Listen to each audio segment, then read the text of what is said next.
ஓம் துர்காயை நமஹ. நம்ம மூகாம்பிகை ஸ்தலத்தோட முதல் பகுதியை தொடர்ச்சியாக இப்போ 2ஆம் பகுதிக்கு நான் இந்த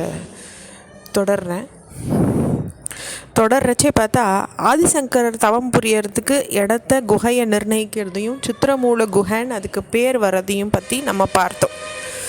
ஆதிசங்கரர் கடும் தவம் புரியறார். அன்ன பார்வதிக்கு அது மகிழ்ச்சியை அளிக்கிறது. சித்திரமூல குகைக்கு பார்வதி தேவி காட்சி அளிக்கிறாங்க. கண்களை மூடி தியானத்தில் இருக்கிற சங்கரர் முன்ன அன்னை தரிசனம் கொடுக்குறாங்க. அப்போது ஒரு ஒளி ஏற்பட்டு அவரது புறக்கண்கள் மட்டுமன்றி அகக்கண்களும் திறக்கிறது. ஆதிசங்கரருக்கு அருள் ஒளி கண்டு அவர் பரவசம் அடைகிறார். பாடல்கள் பல இயற்றி அன்னையை கண்டு ரொம்ப பரவசமாக பக்தியோடு மெய்சிலிர்த்து நிற்கிறார். சங்கரரோட கவிதையில் பார்வதி தேவி மயங்கி, உமக்கு என்ன வேண்டும் கேள் அப்படின்னு கேட்குறாங்க.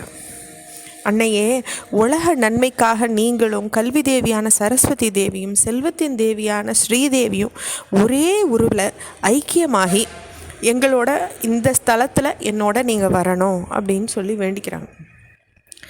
நான் அங்கே உங்களுக்கு இந்த இடத்துல கோயிலை கட்டி வழிபாடுகள் நடத்தி அந்த ஆலயத்தில் எழுந்தருளி மக்களுக்கு அருள் செய்கிறது தான் என்னுடைய பிரார்த்தனை அப்படின்னு ஆதிசங்கரர் வேண்டிக்கிறார்.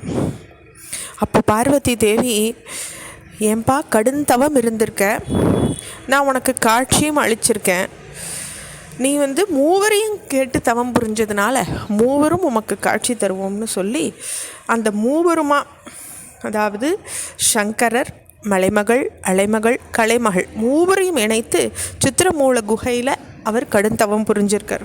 சிறிது நேரம் கழித்து மூவரும் காட்சி கொடுத்தார்கள்.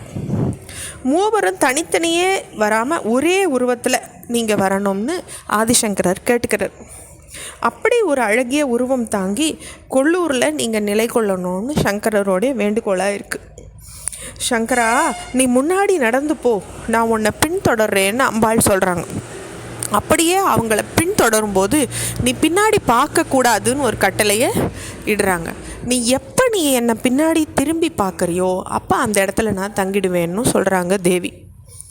அப்போது நான் பின்னாடி பார்க்கலன்னாக்கா நீங்கள் எப்படி என் கூட வரேன்னு நான் எப்படி தெரிஞ்சுக்கிறதுன்னு ஆதிசங்கரர் கேட்குறார். என் காலில் நான் சலங்கை அணிஞ்சிருக்கேன், என் காலிலிருந்து ஒளி எழும்போ இல்லையா, அந்த ஒளி உன்னை தொடர்றதை நீ கவனிச்சுட்டே போகலாம் அப்படிங்கிறார். அப்போது கொல்லூர் கோயிலில் திருசக்தி தொடர்ந்து வராங்க. சங்கரர் கொடஜாத்திரி சிகரத்துலேருந்து இறங்குறார்.